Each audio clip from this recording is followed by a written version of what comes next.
Já peço que os irmãos abram suas Bíblias no livro de Malaquias. Eu vou dar aí 15 minutos para os irmãos encontrarem.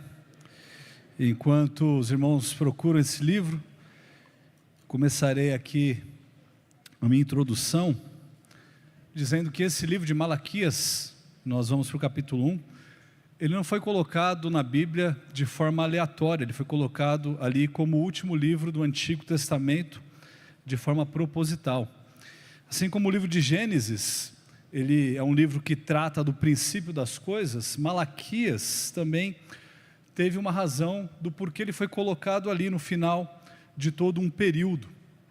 A pergunta é por quê? Por que que nós encontramos esse livro ali e do que ele trata e coisas tais que nós vamos ver nessa noite. Bom, os livros da Bíblia, de modo geral, eles seguem uma ordem, eles não foram colocados também de uma forma aleatória. Quando você olha para o Antigo Testamento, para os 39 livros do Antigo Testamento, você vai perceber que os primeiros 17 são livros históricos. E logo após esses livros históricos, você tem 5 livros que são livros chamados de livros poéticos, ou livros de sabedoria, que por sua vez são seguidos por livros proféticos, e Malaquias se encontra como o último desses livros. Mas esses livros, eles não foram colocados também de uma forma cronológica. A história de alguns, contida em alguns desses livros, ocorrem em paralelo a outros livros. E não dá para você colocar 2 livros juntos no mesmo lugar, né? Eles não vão ocupar o mesmo espaço no mesmo momento. Então você precisa escolher onde colocar esses livros.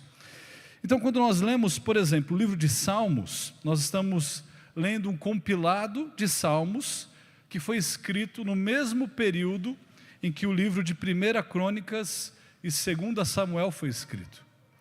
Já os livros de Provérbios, de Eclesiastes e de Cantares, eles foram escritos no mesmo período em que o livro de 2 Crônicas e 1 Reis foram escritos. Isso, irmãos, é muito importante para nós entendermos o contexto e a linha de raciocínio e o enredo do Antigo Testamento. Mas se nós estamos tratando aqui do Antigo Testamento, que são 39 livros, eu acho que seria muito difícil nós resumirmos essa linha de raciocínio, essa linha cronológica, né? Para que nós pudéssemos entender o que aconteceu, sem que nós pudéssemos olhar para pontos específicos na história, ou nas histórias contidas nesses livros. Então, de uma forma mais simples ainda, nós poderemos resumir a história do Antigo Testamento em pequenos períodos. E esses períodos foram ocorrendo ao longo de toda a história. E a melhor dessas divisões que eu particularmente conheço, é uma divisão em 9 períodos. Eu falo períodos que são momentos em que ocorreram ali e que abrangem várias histórias, mas que nós podemos falar assim, ó, isso aqui é importante. E tem um nome que nós damos a esse período. Então, por exemplo, o primeiro desses períodos é o período da criação, onde no princípio Deus cria todas as coisas, cria o homem e a mulher e os coloca ali no jardim do Éden. Parte desse período, dentro desse período, nós temos também a queda do homem. Quando Adão, que é o nosso representante perante Deus, e representante de toda a raça humana, desobedece a Deus, por conta da desobediência dele, do pecado de Adão, todos nós pecamos. Então a queda se encontra debaixo desse período. E é por conta desse pontapé inicial, né, que é o pecado de Adão, que nós temos o desenrolar da história humana da maneira que nós a temos hoje. Então, logo depois desse período, que seria a criação, nós temos o segundo período, conhecido como período dos patriarcas. Então nós estamos falando aqui de uma figura principal. O nome dessa figura é Abraão. E aí você vai se lembrar que Abraão teve Isaac, Isaac Jacó e assim por diante. Então daí nós temos as 12 tribos de Israel. Em seguida, depois desse período, né, nós temos o povo de Deus sendo escravizados pelo povo do Egito. Então Deus intervém e ele liberta o seu povo da escravidão. Então, nesse terceiro período, é o período que nós chamamos de Êxodo. Então, criação, patriarcas, e nós temos aqui o Êxodo. E a figura principal desse período histórico é Moisés. Após essa libertação da escravidão e da peregrinação do povo de Deus por 40 anos ali no deserto, Deus levanta um outro líder. Esse líder, todos nós sabemos, é Josué, que encabeça o próximo período, o período da conquista. E após o povo de Israel entrar na terra prometida, deles conquistarem a terra prometida, as 12 tribos meio que se estabelecem ali naquela região, e aí figuras importantes surgem ao longo de vários e vários anos. Na verdade, em ciclos de 40 em 40 anos, pessoas importantes surgiam. Essas pessoas eram os juízes, que é o nome de um outro período. Nós vemos então, infelizmente, no livro de Juízes, não precisa abrir lá, no capítulo 21, versículo 25, que infelizmente naqueles dias não havia um rei em Israel. Cada um fazia o que achava mais reto. Então nós temos lá, desde a criação, com a queda, o desenrolar, chegamos então a um período onde haviam juízes, e esses juízes, talvez alguns deles bem conhecidos, por exemplo, Sansão é um dos juízes, e você vai se lembrando das histórias e do enredo do Antigo Testamento. Logo após os juízes, o povo clama e fala que quer ser que nem as outras nações. Não, nós não queremos ser desse jeito aqui. Nós não queremos, basicamente, Deus nos controlando e dizendo o que nós devemos fazer. Nós queremos um rei. Nós queremos um rei como as outras nações. Então inicia-se o período dos reis, começando ali com Saul, depois de 40 anos, Davi, depois Salomão e assim por diante. Mas o período dos reis, como todos nós sabemos, é um período bem conturbado. Ele se inicia com um reino totalmente unido, no período de 1 e 2 Samuel, mas quando nós vamos vendo, por exemplo, no livro de 1 Reis em diante, nós vemos que a história muda. Nós temos ali o relato de uma guerra civil e o reino de Israel começa a se dividir. Então o reino do norte, que é chamado de Israel muitas vezes, é um reino injusto, ele tem uma troca de reis muito constante, porque esses reis desobedeciam a Deus constantemente.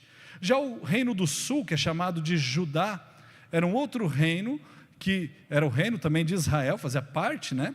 Mas ele tinha ali as suas inconsistências, era um reino inconstante, porque ele começava bem e depois falhava, começava e depois falhava. Mas o pecado, a desobediência tanto de um quanto do outro, fez com que Deus cumprisse as suas promessas. Deus havia prometido que se eles desobedecessem, eles seriam punidos. E a punição deles seria que eles deveriam ser entregues a outras nações. Outros povos dominariam o povo de Deus, o povo de Israel. E foi justamente isso que aconteceu quando nós entramos no período do exílio.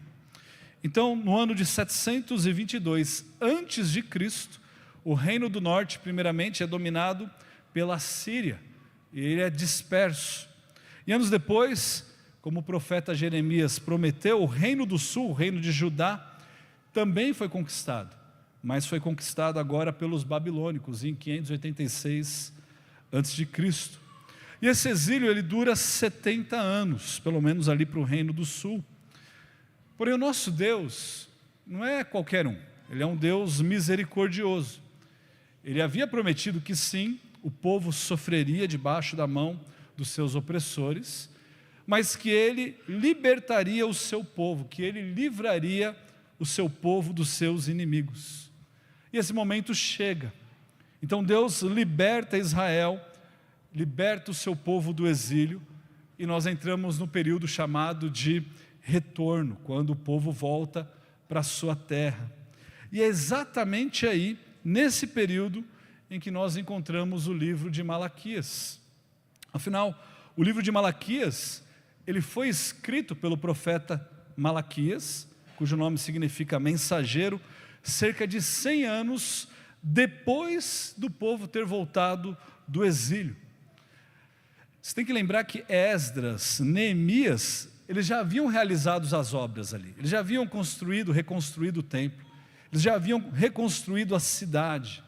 Agora o povo de Deus, por esse período de 100 anos mais ou menos, já estava vivendo de uma forma um pouco mais comum, de uma forma um pouco mais corriqueira, não se preocupando tanto com os seus inimigos.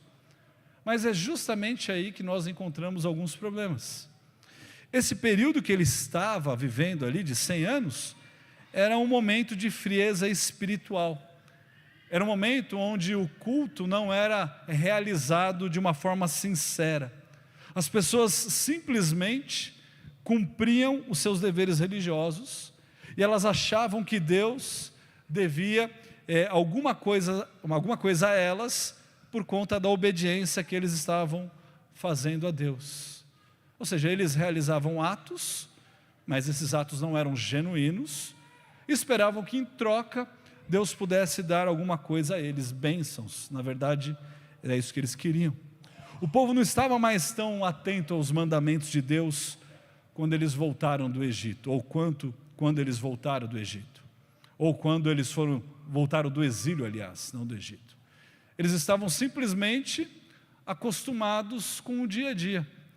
Olha, nós estamos debaixo de um outro governo ainda, mas não há tanto perigo. Deus nos livrou dos nossos inimigos, mas sabe de uma coisa? Só faz o que Ele manda aí, de qualquer jeito, e segue a vida. Deus vai entender ou vai nos ajudar. Eles estavam praticando ali, de uma forma bem contrária a Deus, casamentos mistos entre os judeus e os gentios, algo que era proibido. Eles estavam demonstrando a falta de apoio àqueles que faziam parte da adoração a Deus, aos levitas.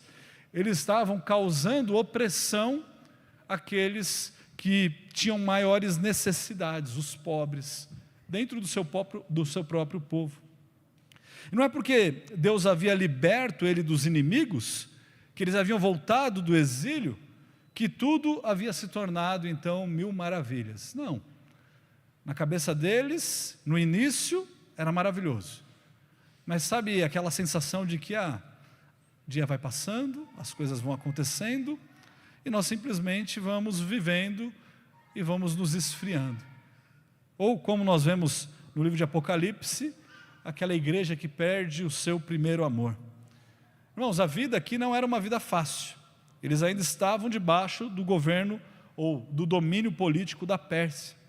As colheitas deles ainda eram colheitas escassas e também estavam sujeitas a todo tipo de danos. Por exemplo, os gafanhotos poderiam vir destruir absolutamente tudo. A maioria dos corações desses homens e mulheres eram corações indiferentes, ressentidos em relação a Deus. Então o que Deus faz? Deus usa um profeta, Malaquias, para falar com o seu povo. E é isso que nós vamos ver nesse texto de Malaquias capítulo 1. Deus fala por meio do seu profeta, aquilo que ele chama dos oráculos de Deus ao seu povo, ao povo de Israel. Eu vou ler da Revista Atualizada, diz assim: sentença pronunciada pelo Senhor contra Israel por intermédio de Malaquias. Eu vos tenho amado, diz o Senhor, mas vós dizeis: em que nos tens amado? Não foi Esaú irmão de Jacó? Disse o Senhor. Todavia amei a Jacó, porém aborreci a Esaú, e fiz dos seus montes uma assolação, e dei a sua herança aos chacais do deserto. Se Edom diz: fomos destruídos, porém tornaremos a edificar as ruínas, então diz o Senhor dos exércitos: eles edificarão, mas eu destruirei. E Edom será chamado terra de perversidade e povo contra quem o Senhor está irado para sempre. Os vossos olhos o verão, e vós direis: grande é o Senhor também fora dos limites de Israel. Vamos orar a Deus? Senhor nosso Deus, clamamos a Ti, ó Pai. Esse é um texto que fala sobre o seu amor para conosco e muitas vezes nós não o entendemos. Pai, nos faça compreender por meio do seu Santo Espírito aquilo que a sua palavra tem a nos ensinar. Nos faça sair daqui revigorados para servir. Em nome de Cristo que oramos, amém.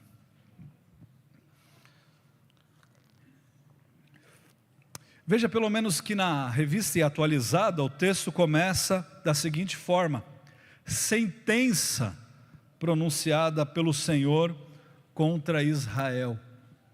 E aqui Israel é todo o povo, Reino do Norte, Reino do Sul. E esse livro é um livro que ele foi compilado de uma forma bem diferente dos outros livros dos profetas. Daqueles 17 livros que nós falamos, ele é um livro completamente diferente. A estrutura desse livro não se assemelha a nenhuma estrutura de nenhum outro livro de outro profeta. Aqui o que nós temos é uma sentença de Deus, ou uma série de embates, de disputas, que seguem um padrão. E o padrão é o seguinte: Deus fala, o povo replica, responde contra Deus, ou questiona Deus, e Deus então responde novamente de volta ao povo. E esse padrão, ele vai se repetir no livro de Malaquias 6 vezes.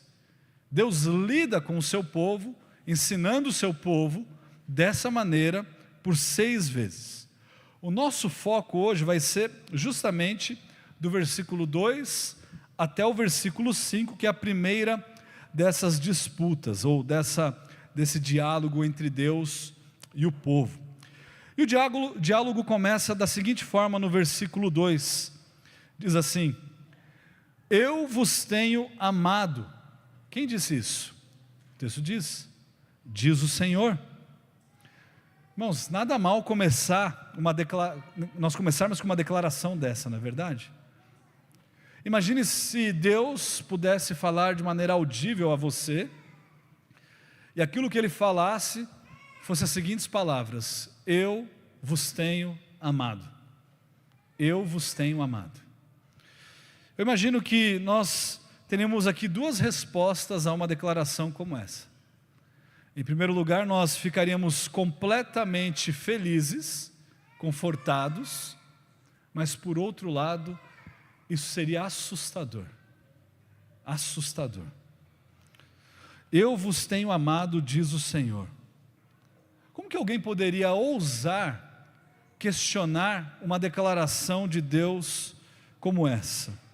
Como alguém em sã consciência seria capaz de cogitar alguma coisa contrária àquilo que Deus declara como sendo verdadeiro, aquilo como Deus declara ou como Deus propõe?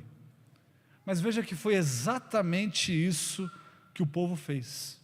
Ainda no versículo 2 diz: mas vós, o povo, dizeis, em que nos tem amado? Deus diz, eu vos tenho amado, e o povo responde, como? Me mostra, onde está o seu amor por nós? Em que você tem nos amado? Veja o cinismo presente nessa indagação do povo.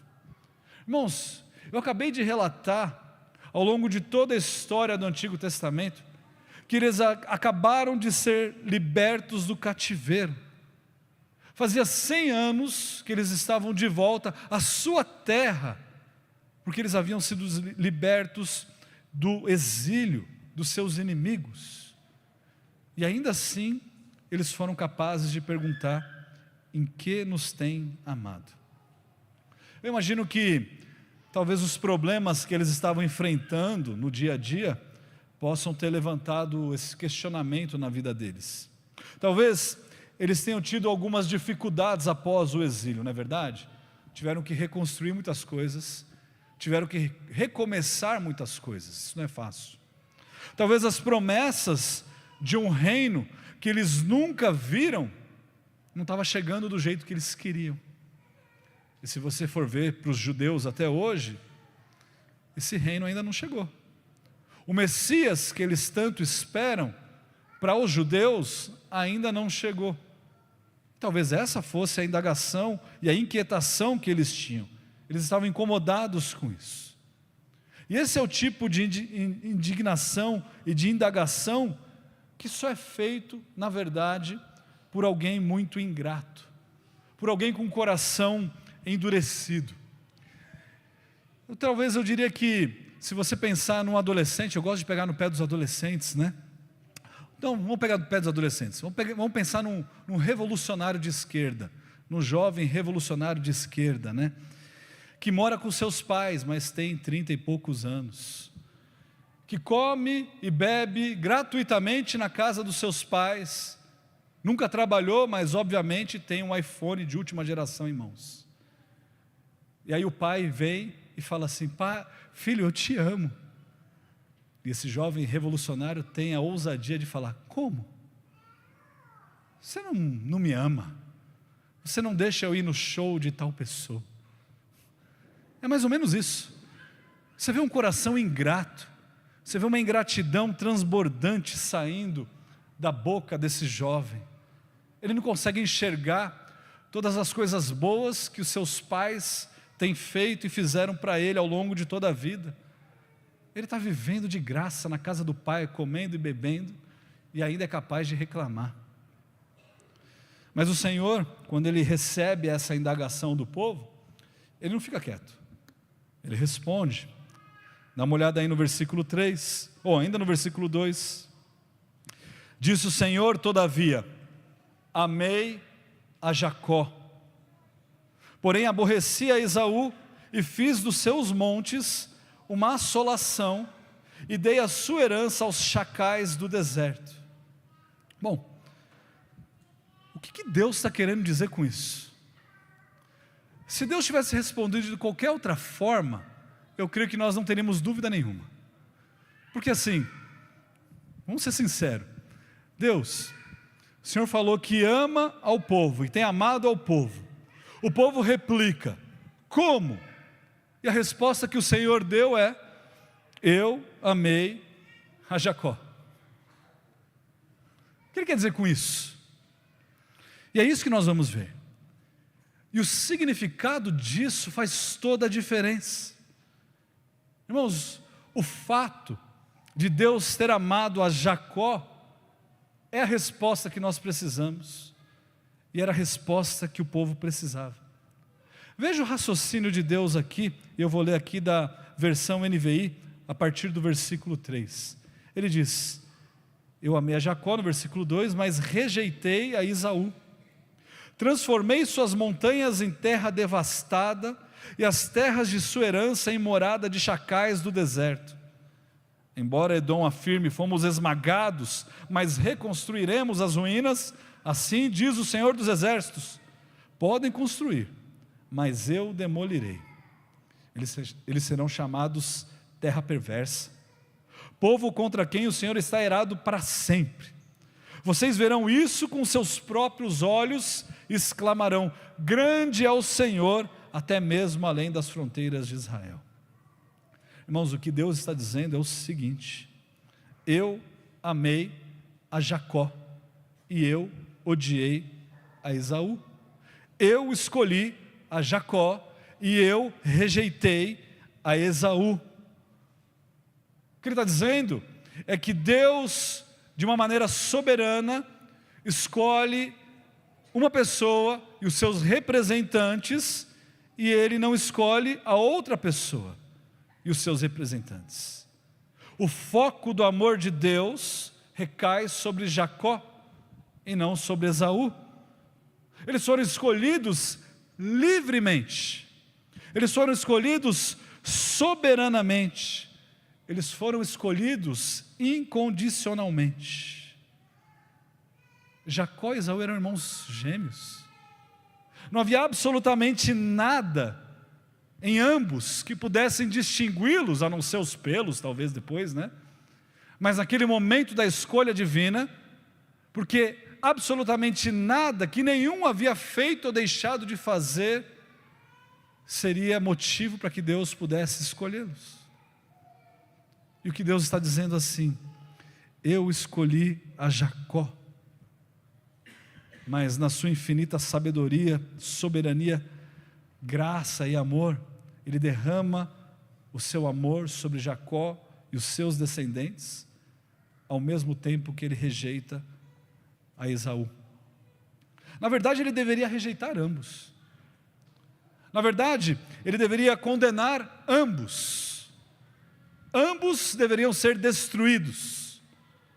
Mas o que Deus está fazendo é derramar a sua graça sobre uns.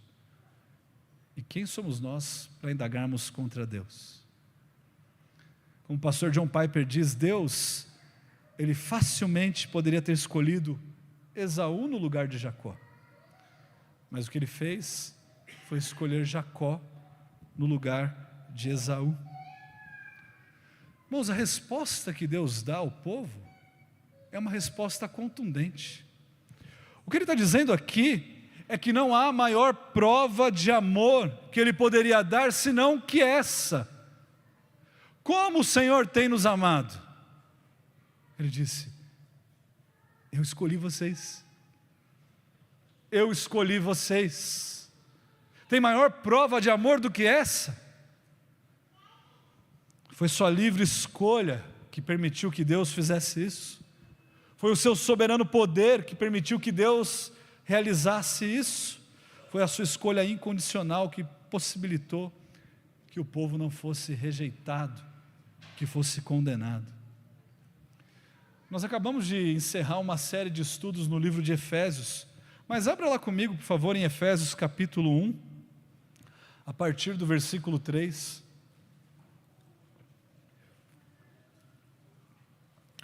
Muitas vezes nós não conseguimos compreender o que essas palavras significam.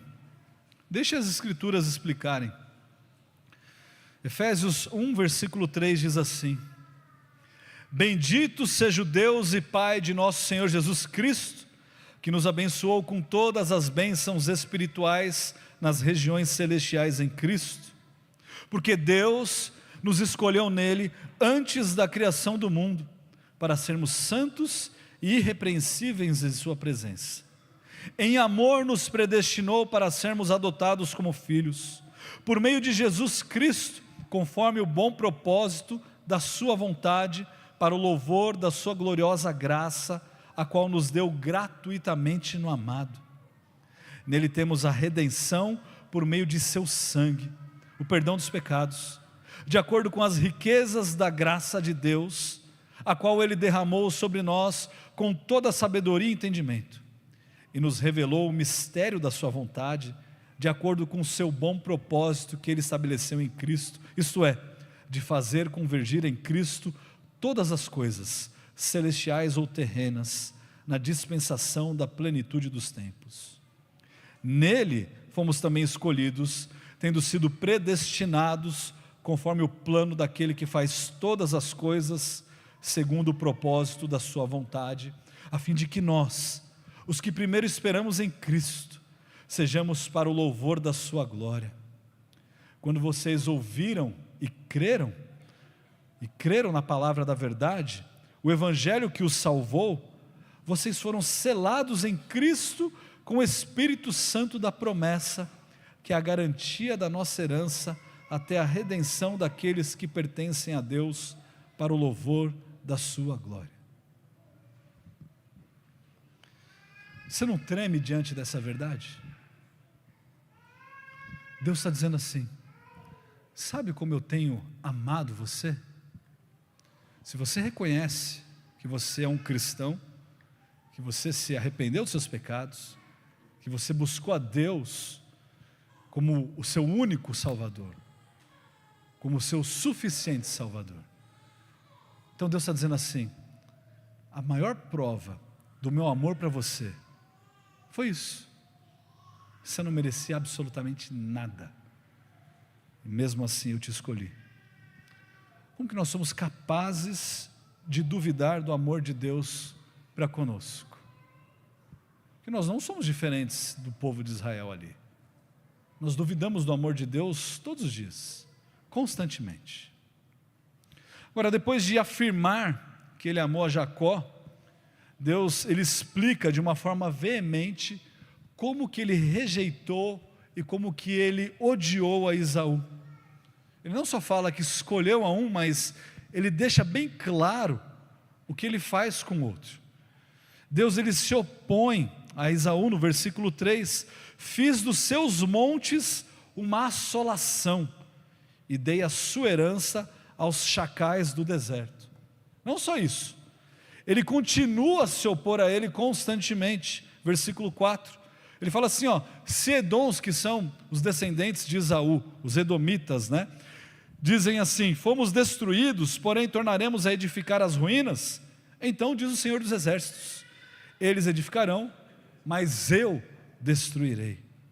E eles ainda continuariam a ser entregues à perversidade e ao juízo divino. Versículo 4, na parte B, e Edom será chamado terra de perversidade, e não só isso, para sempre,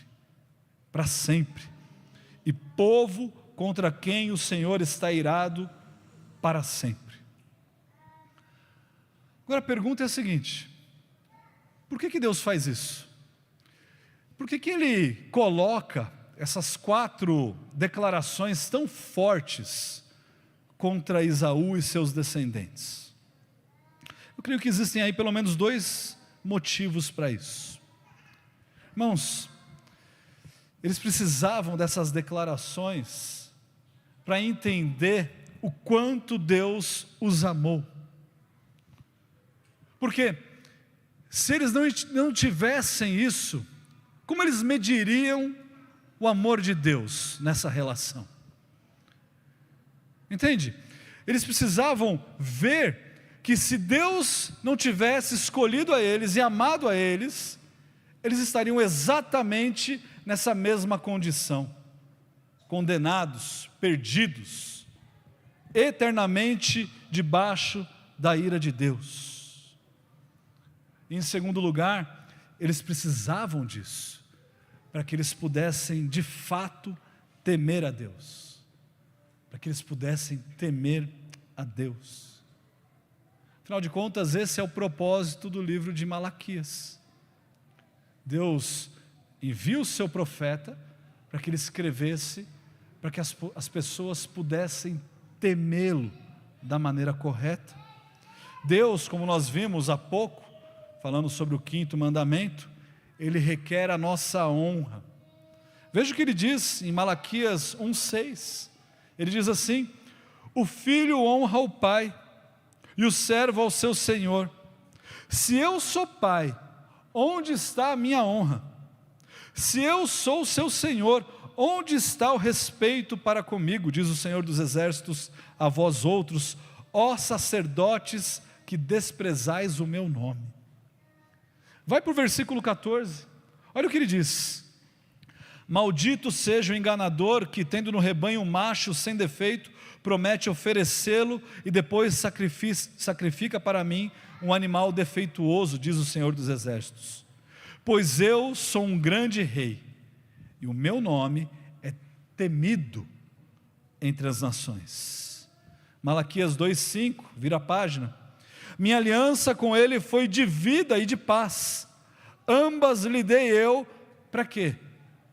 Para que me temesse. Com efeito, ele me temeu e tremeu por causa do meu nome. Em Malaquias 3,5, chegar-me-ei a vós outros para juízo, serei testemunha veloz contra os feiticeiros e contra os adúlteros, e contra os que juram falsamente, e contra os que defraudam o salário do jornaleiro, e oprimem a viúva e o órfão, e torcem o direito do estrangeiro, e o que mais? E contra aqueles que não me temem. O que Deus requer de nós é que nós venhamos a temer a Ele.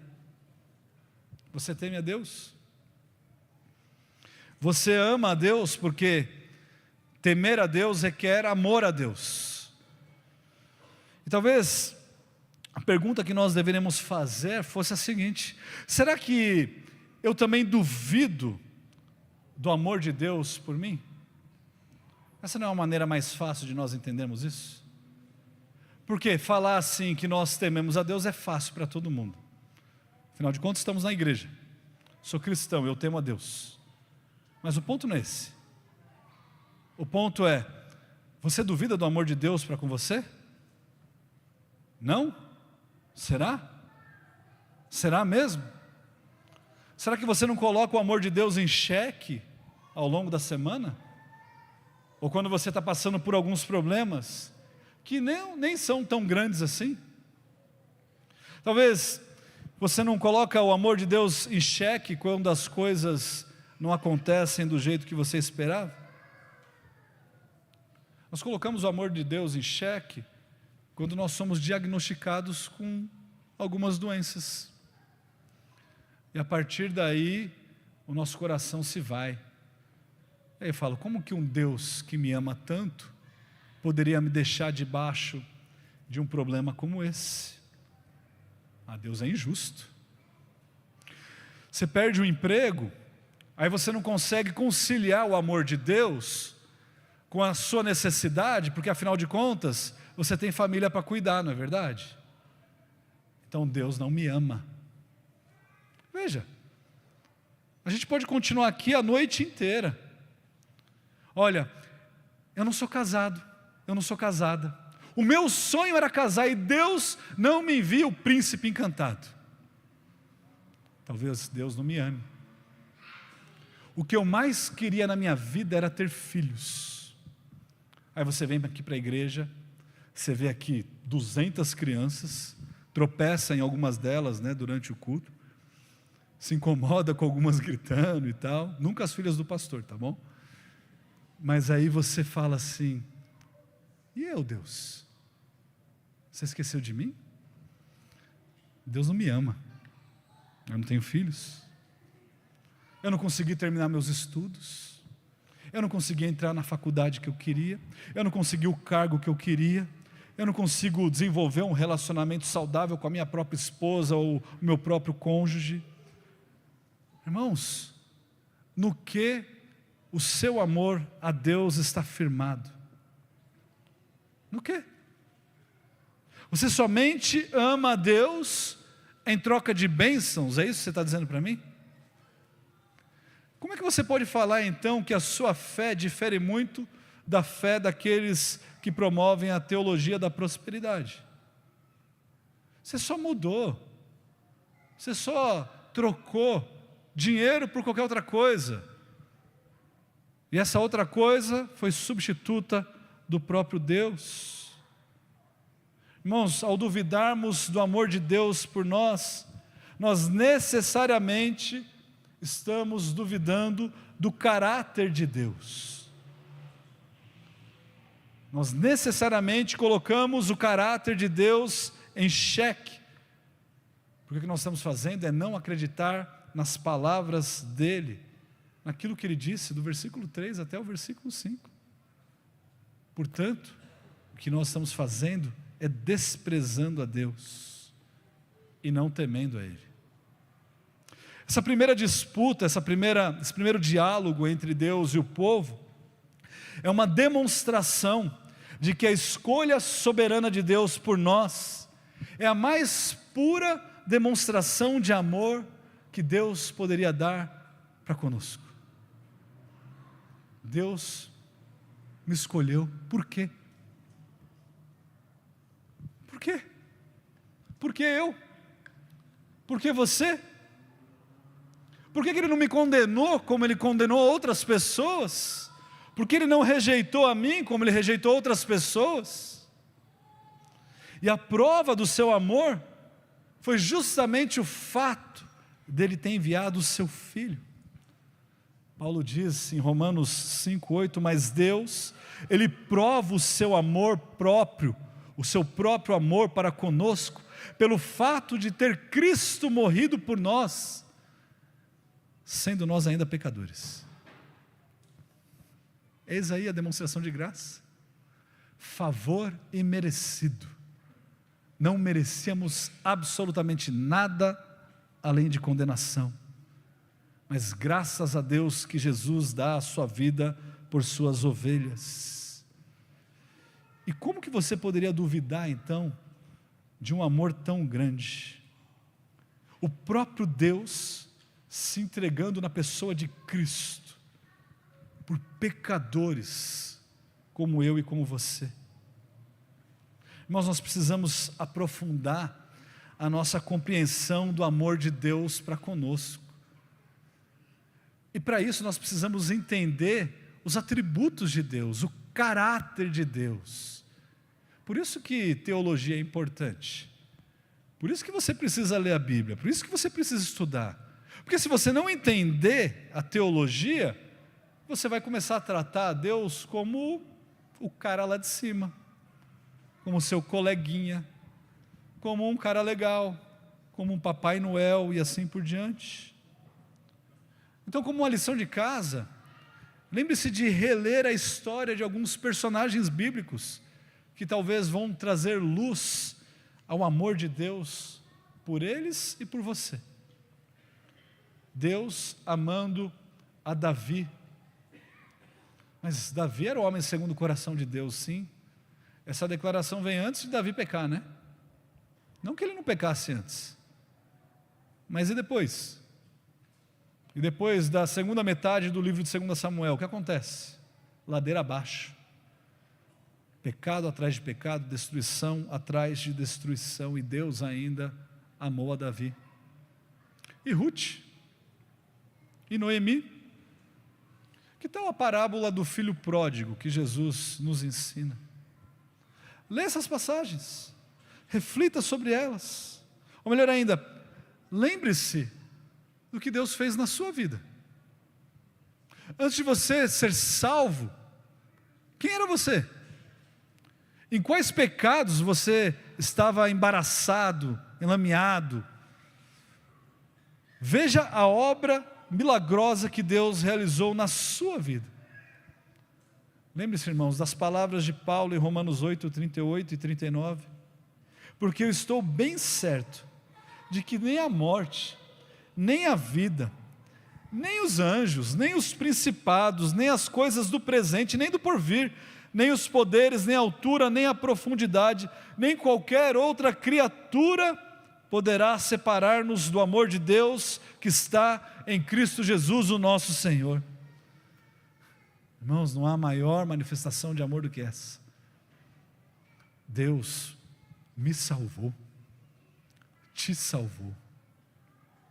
Veja também que esse amor com que Deus nos amou, ele não pode ser medido por bênçãos materiais. O Filho é muito maior do que qualquer coisa que o mundo possa nos oferecer. Irmãos, não se enganem, achando que somente os defensores da teologia da prosperidade se enganam. Nós nos enganamos com isso constantemente, dia após dia. Nós trocamos o temor a Deus por mais algumas horinhas no trabalho, para ter uma graninha para fazer alguma coisa. Nós substituímos a adoração e obediência a Deus por qualquer coisa, por qualquer momento com os nossos amigos, por uma piada que as pessoas comecem a rir de você, ou com você, né? Ou por sua causa, para que você vire destaque. Nós substituímos Deus por qualquer coisa, e nós medimos Deus tendo como parâmetro aquilo que Ele nos dá, aquilo que Ele nos presenteia. Então, se somos financeiramente estáveis, ou melhor do que estáveis, né? Então Deus está comigo. Agora, se eu não tenho as bênçãos materiais que outros têm, então Deus não me ama. Isso, irmãos, é sinal de um coração ingrato. Deus já te salvou, você quer mais o quê? Você quer comparar um carro novo com a salvação em Cristo? Você quer comparar a fortuna do Elon Musk com a salvação em Cristo? Veja também que aquele que ama a Deus é aquele que honra a Deus. E como nós honramos a Deus? Cumprindo os seus mandamentos. O próprio Senhor Jesus, Ele nos ensina em João capítulo 14, no versículo 21, dizendo o seguinte: aquele que tem os meus mandamentos e os guarda, ou seja, e os pratica, esse é o que me ama. E aquele que me ama será amado por meu Pai, e eu também o amarei e me manifestarei a Ele. Alguns de vocês até cantaram isso, né? Você tem guardado ou praticado os mandamentos de Deus? Você tem honrado a Deus? Se não, você está agindo exatamente como o povo de Israel. Você está colocando o amor de Deus por você em xeque. Mas Deus, Ele não fez isso para que nós desfrutássemos aqui de todas as bênçãos de uma forma isolada, que eu pudesse simplesmente agradecer a Ele e falar: Deus, entendi, obrigado, agora deixa eu ficar no meu cantinho aqui. Não. Talvez você não foi tão impactado com a mensagem porque você de fato tem honrado a Deus e cumprido os seus mandamentos. Mas muitas vezes nós esbarramos num outro nível, numa outra parede, que é aquela parede de nós não querermos ministrar às outras pessoas. Então alguns até indagam: olha, pastor, aquele dia só falou sobre relacionamento matrimonial, eu sou solteiro. Pois bem, talvez um dia você se case, e você pode ministrar aos outros. Quer dizer que solteiro não pode falar nada para quem é casado? Então o apóstolo Paulo estava errado. Ah não, eu sou mais velho, não tem nada que eu possa absorver dessa mensagem. Ué, Paulo instrui Timóteo que os mais velhos devem ensinar os mais novos. Então você simplesmente vai ignorar o que Paulo está dizendo também? Percebe? Deus não te colocou aqui por acaso. Essa mensagem não foi colocada aqui por um acaso. Você está ouvindo isso para que você possa ministrar a outras pessoas, para que você possa ser o mensageiro, o Malaquias de Deus a outras pessoas, para levar essa verdade do Evangelho, de que Deus, de fato, amou o mundo e enviou o seu Filho. E o seu Filho foi crucificado em favor de muitos. Irmãos, nós precisamos fazer algo em relação a isso. Nós precisamos ministrar às outras pessoas. Eu não estou falando aqui de ministrar apenas de proclamar, de evangelizar, apesar disso ser algo necessário. Eu não tenho dúvidas de que essa é uma das áreas menos praticadas, não só na nossa igreja, mas na maioria das igrejas reformadas de modo geral. Mas eu estou falando de ministrar às outras pessoas de várias maneiras, servindo, aconselhando, apontando as pessoas para aquele Deus que amou a Jacó, que amou a você. Lembre-se, irmãos, Malaquias, ele abre o seu livro com essa declaração sobre o amor de Deus por Jacó e a rejeição a Esaú, para que nós o temamos, para que nós venhamos a nos humilhar diante de Deus, de um Deus tão misericordioso, que não nos pune como nós deveríamos, como Ele pune a Esaú, mas Ele nos salva de nós mesmos, Ele nos salva dos nossos pecados, Ele nos salva da própria ira de Deus. Portanto, humilhe-se diante desse Deus. Irmãos, dobre o seu joelho todos os dias em agradecimento. Agradeça a Deus pelas suas benditas obras na sua vida. Ore em arrependimento. Ore em confissão de pecados. Ore em gratidão pela obra de Cristo no seu lugar. E pare de pecar. Volte-se contra o seu pecado. Louve a Deus pela sua salvação imerecida, pela sua graça derramada sobre você. Cante louvores a Deus, ao seu nome. Magnifique o seu nome com o seu viver. Não só aqui, quando nós estamos reunidos para cantar louvores ao nosso Deus, mas com o seu viver. Exalte ao Senhor, se humilhando na presença dEle, irmãos. Esse é o nosso chamado. Vamos orar? Santo Deus, nos ajude. Pai, tenha misericórdia de nós mais uma vez, para que possamos entender a profundidade e extensão do seu amor para conosco. Pai, nós não estamos aqui declarando que somos melhores do que outros, até porque nós não sabemos quem são os escolhidos do Senhor. Sabemos sim que devemos proclamar as suas verdades a todos, e que só o Senhor conhece o íntimo do coração do homem. O homem vê o exterior, mas é o Senhor que vê o interior. Então, Pai, nos ajude a entender essa relação do seu amor para conosco, individualmente, cada um de nós, para que eu e cada um aqui possa viver de modo digno do Senhor, se humilhando perante o Senhor, agradecendo ao Senhor, se arrependendo diante do Senhor, buscando conhecer e obedecer os seus mandamentos, para a honra e glória do seu nome. É isso que nós clamamos em nome de Cristo. Amém.